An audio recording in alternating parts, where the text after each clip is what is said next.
Aujourd'hui, nous allons commencer notre enseignement pratique sur comment prévenir et guérir toute maladie qui a attaqué la famille. C'est-à-dire, c'est le médicament. Aujourd'hui, nous vous présentons la première dose de ce médicament qui est contre le divorce, contre la destruction de la famille. Voilà, donc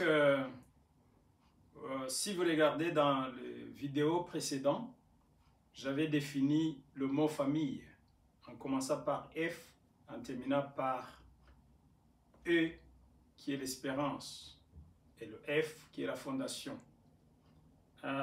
Puis j'ai défini aussi l'Y qui est la dernière lettre en anglais.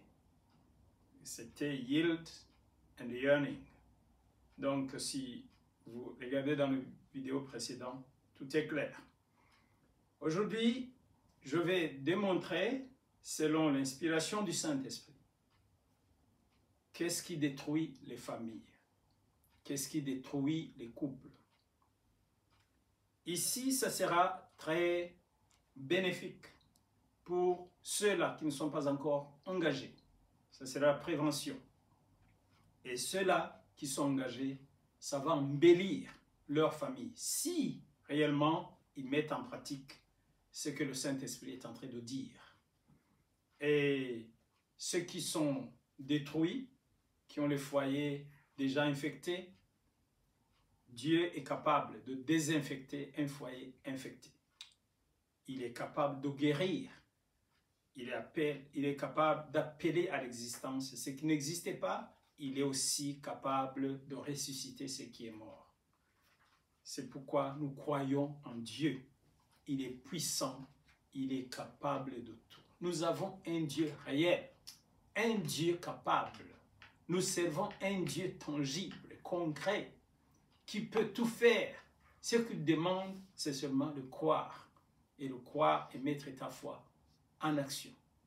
Voilà. Donc ici, je vais introduire à cette série en disant, en revenant sur la fondation, la pertinence de la fondation. Au commencement, Dieu. C'est la première phrase dans la Bible. Au commencement, Dieu. C'est Dieu qui commence. Si Dieu n'est pas à la base de toute chose, cette chose n'est pas solide. C'est lui l'initiateur de la famille, des couples. C'est lui le bâtisseur de toute famille. Le mariage est une institution divine. Le mariage est une institution divine. Écoutez ce que la Bible dit. Ce que la Bible dit en Malachie, chapitre 2, verset 16. Car, c'est Dieu qui dit, je hais le divorce, la répudiation. En bas, il est dit, prenez donc garde en votre esprit et ne soyez pas infidèles, car je hais le divorce. C'est Dieu qui unit et c'est Dieu qui hait le divorce. Il dit, c'est que Dieu a uni, que l'homme ou rien d'autre ne le sépare. Ça, c'est Dieu. C'est lui l'initiateur. C'est lui qui a regardé Adam au jardin d'Éden. Adam n'a pas prié. Il a dit, il n'est pas bon que cet homme soit seul. Je vais lui trouver une aide semblable à lui. Semblable, là, ça veut dire compatible à lui. Donc voilà. De Joël, le divorce. Proverbe, chapitre 19, verset 14. On peut hériter de ses pères une maison et des richesses, mais une femme intelligente, sage, c'est un don de l'Éternel. Tout vient de Dieu. Écoutez, Jacques, chapitre 1, verset 17. Toute grâce excellente et tout don parfait descend d'en haut du Père des Lumières, chez lequel il n'y a ni changement, ni ombre de variation. Tout nous vient de Dieu. Nous devons savoir que c'est Dieu qui doit être à la base. Tu vas prier pour le mariage, c'est Dieu qui doit t'inspirer. Alors, nous devons savoir qu'à la base, c'est Dieu qui doit nous unir pour que le mariage soit solide, que la famille soit stable. C'est-à-dire, à la base, on doit avoir Dieu à l'œuvre. C'est lui qui doit être le commencement, la base solide. Tout commence dans la prière, dans le calme et la tranquillité. Oui, des gens qui ne prient pas, sauf que c'est vraiment très peu de gens qui ne prient pas. Chacun prie, même s'il ne prie pas Dieu, mais il sait que Dieu existe et que c'est lui qui est l'initiateur de toutes choses. Quelque part, chaque personne, il est à la recherche de Dieu. Donc, il croit qu'il y a un être suprême qui initie toutes choses. Donc, voilà. Ici, tu dois connaître que Dieu te connaît à fond. Et tu dois lui faire confiance. Tu dois sentir ce qu'on appelle les promptings. Ces sentiments internes qui te dirigent vers cette personne. Si tu es l'homme qui veut fiancer une fille, tu es un garçon qui veut fiancer une fille, tu dois d'abord, dans le calme, tu ne dois pas être poussé par ce que tu vois à l'extérieur. Parce que l'extérieur, ce n'est pas la personne. L'emballage n'est pas la personne. C'est-à-dire, la personne, c'est le contenu de cet emballage que tu vois. Ce n'est pas l'emballage. Et c'est Dieu qui connaît l'intérieur de la personne. Alors, tu dois lui faire confiance. Tu ne dois pas être attiré par l'argent ou ce que tu vois, parce que l'argent peut disparaître d'un moment à l'autre. Ce n'est pas solide, ce n'est pas quelque chose qui est éternel. Rien ne garantit que cet argent, il en aura toujours. Tu ne dois pas être matérialiste. Et ça serait bien si vous cherchez des choses ensemble. Donc, il n'y a rien de mal que tu épouses un homme riche en argent, parce qu'il y a plusieurs sortes de richesses.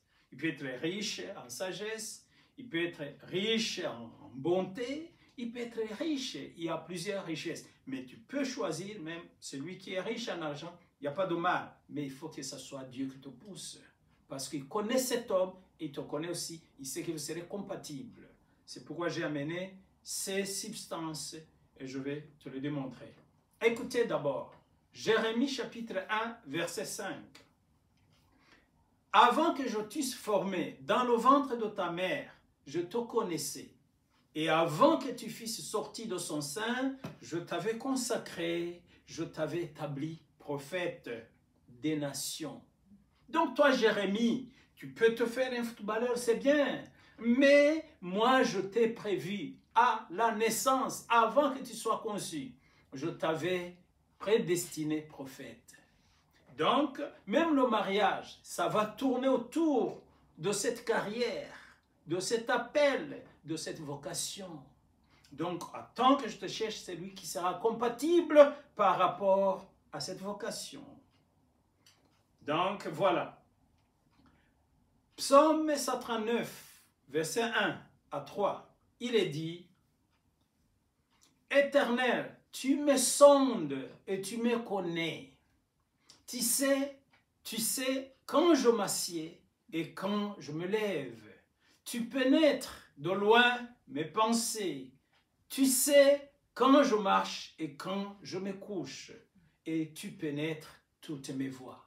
Tu me connais. » Écoutez, c'est Dieu qui te connaît et qui te sonde.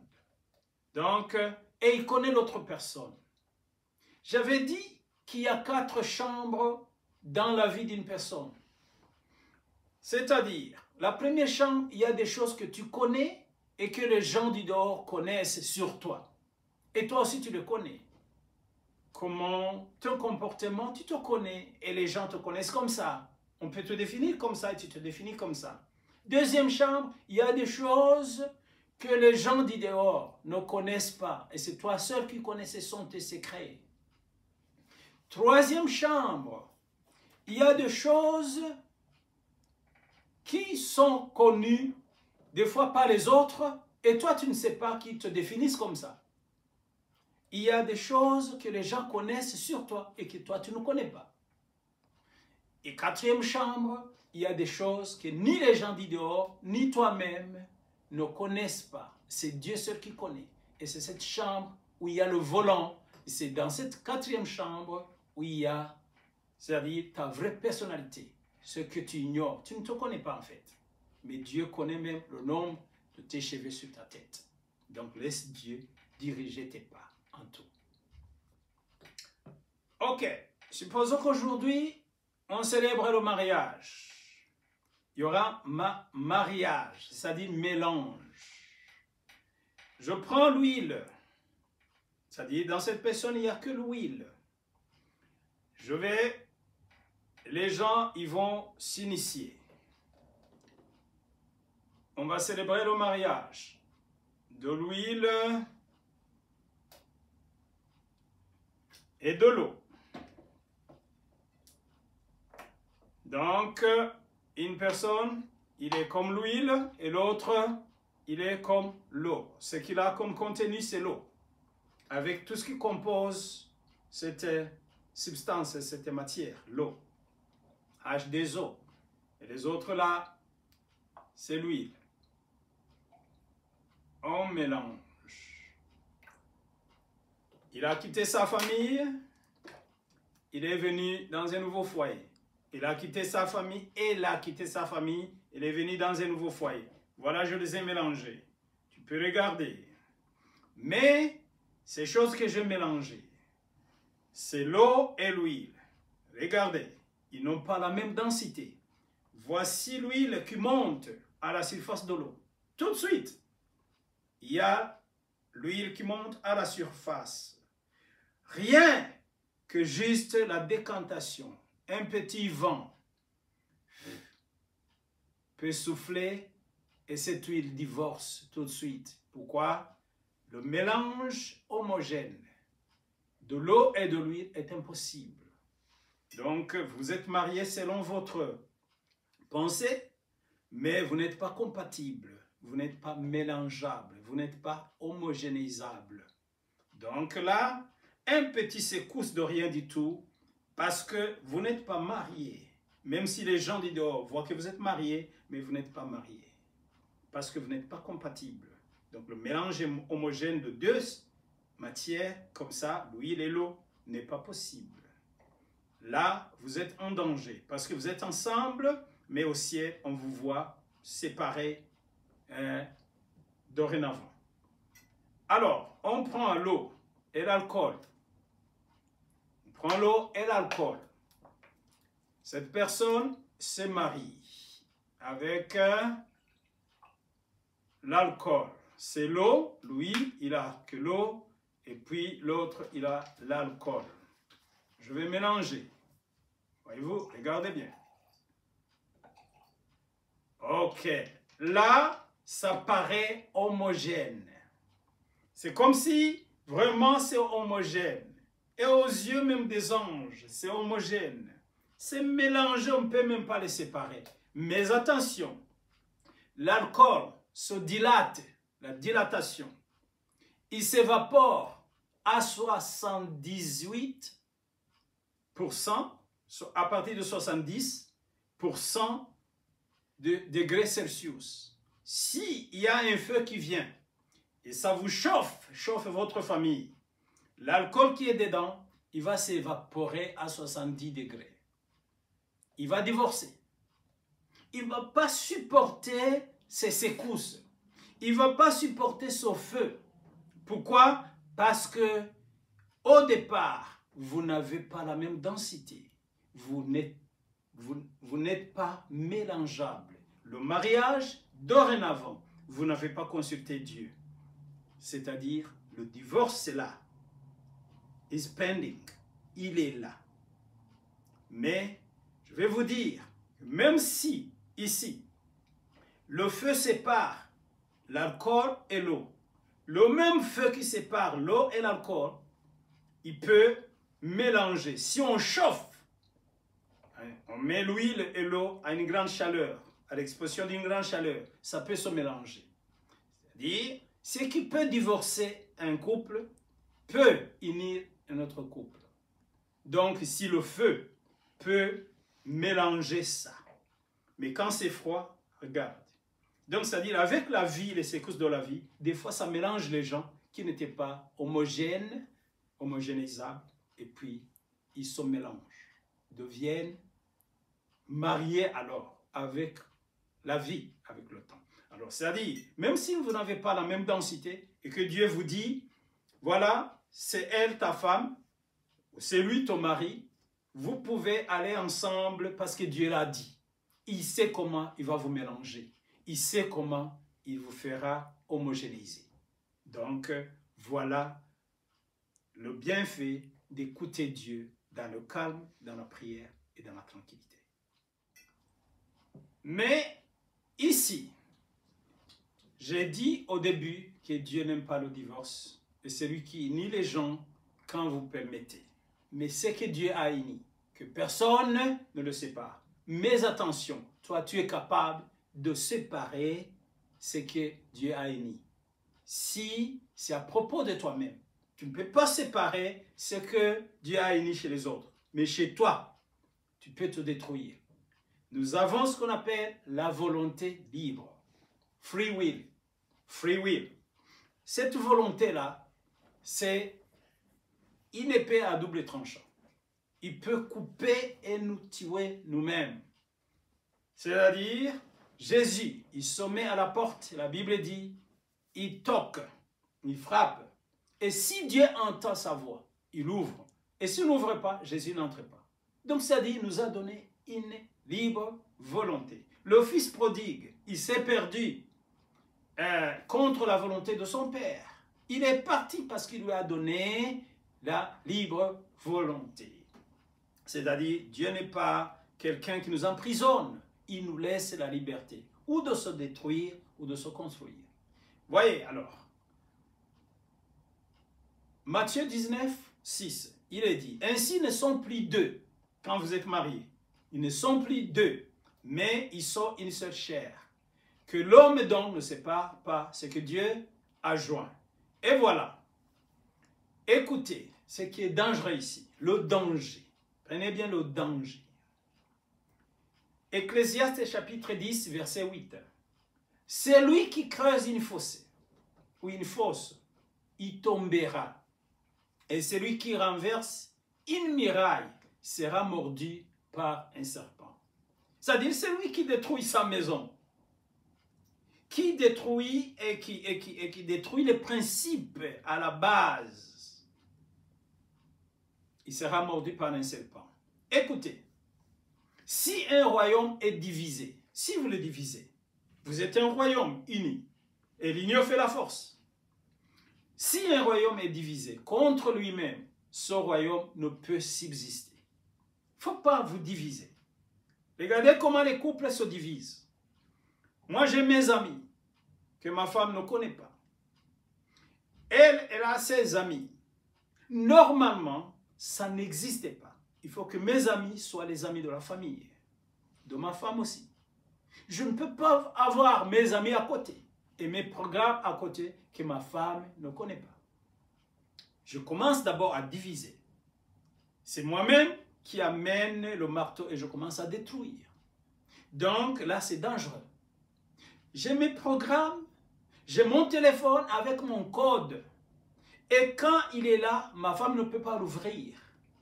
Quand quelqu'un appelle, il y a des choses que tu fais comme ça et personne ne peut ouvrir ton téléphone. Ton email, tu ne peux pas lire.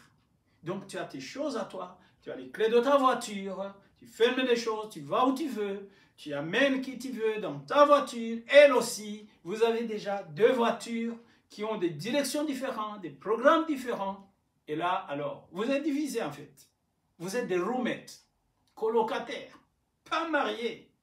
Et tout au début, vous vous êtes divisés. Alors le diable va profiter de cette fissure J'ai prêché sur l'intérêt commun. Vous regardez dans nos vidéos précédentes. L'intérêt commun. Vous devez avoir tout. Les mêmes priorités ensemble.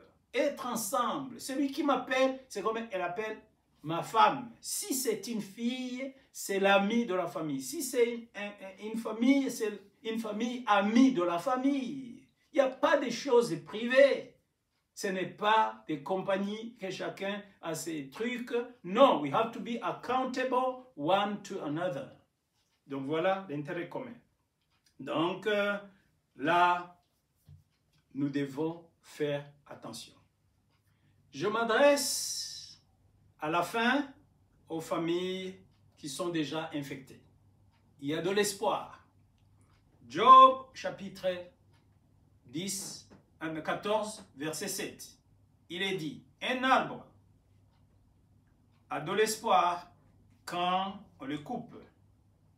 Il pousse et produit des rejetons quand sa racine a vieilli dans la terre, quand son tronc meurt dans la poussière, il reverdit à l'approche de l'eau. À l'approche de l'eau. Il y a de l'eau. Le Saint-Esprit, c'est l'eau. Mais il faut que cet arbre s'approche de l'eau pour reverdir, pour revivre.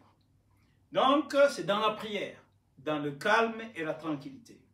Si le mari et la femme décident de chercher Dieu avec tout leur cœur, tout est possible. Ce qui a été détruit peut être reconstruit parce que nous avons un Dieu qui ressuscite les morts. Mais il faut le chercher. J'aime ceux qui m'aiment et ceux qui me cherchent me trouvent, dit Dieu. Donc voilà, il faut chercher Dieu. Et faites ce qu'il vous dira. Pour ceux qui sont séparés, la femme est partie ou le mari est parti, tout est possible dans la prière. Écoutez ceci. Marc chapitre 9, verset 23. Jésus lui dit, si tu peux, tu me dis si tu peux, moi, si tu peux. Écoutez, tout est possible à celui qui croit.